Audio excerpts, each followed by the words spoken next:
businesses have been crying out for the change to the 2 square metre rule. We're seeing 30 people allowed in people's houses now. Why have businesses not been moved on this level? 10 days of no community transmission. Yeah, look, can we say that we are on the verge of reverting back to the 2 square metre rule? But the best health advice anywhere tells you that you need 2 cycles of no community transmission to feel confident that you have eliminated all of the community transmission. Now, for the Northern Beaches cluster, that's been demonstrated, but for Western and South-Western Sydney, we need another 2 weeks to tick that box, and we'd much rather be in a situation where business can act with confidence.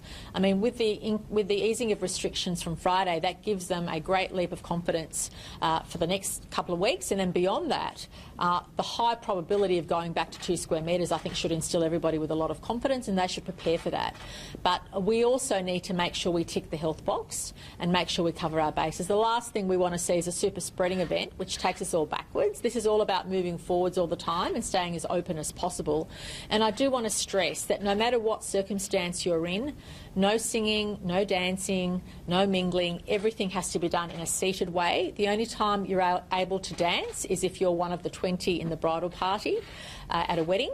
But beyond that, please know that singing is only limited to 5 in a choir or in a church or a mosque or a synagogue. If there's the ceremony is taking place, 5 people can participate, but no more than 5 people in an indoor setting are able to sing at the one time, and clearly no mingling, no dancing. And unfortunately, we have to live with this for the foreseeable future. And the other thing we need to note, which is a big difference from pre-Avalon, is that these new virulent strains of the virus, we're still working out what they're doing, but whether it's the so-called UK virus or the South African strain, we know these more virulent strains of the virus are having an impact around the world, and that's why we need to mitigate against any super spreading events until we understand what they're doing. As you know, hotel quarantine has been halved in terms of the number of Australians coming back home for the next month.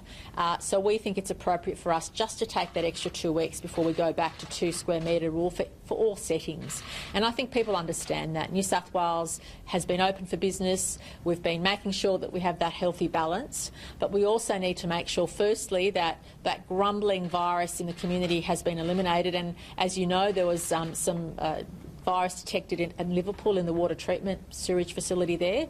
So we're just making sure we tick the health advice and we have 2 cycles of no community transmission before we go back to the 2 square metre rules. But I think business will welcome the fact that we've now got increased numbers for weddings, increased numbers obviously per 4 square metre rule in relation to hospitality venues, and all of Greater Sydney is open. And when we say Greater Sydney, we do include the Blue Mountains, the Central Coast and Wollongong in that definition. But now it's, I think, of comfort to know that those restrictions have eased substantially, and whether you're thinking about going back to work or going back to school or reviving your business, that this is the time to consider your planning for the year ahead.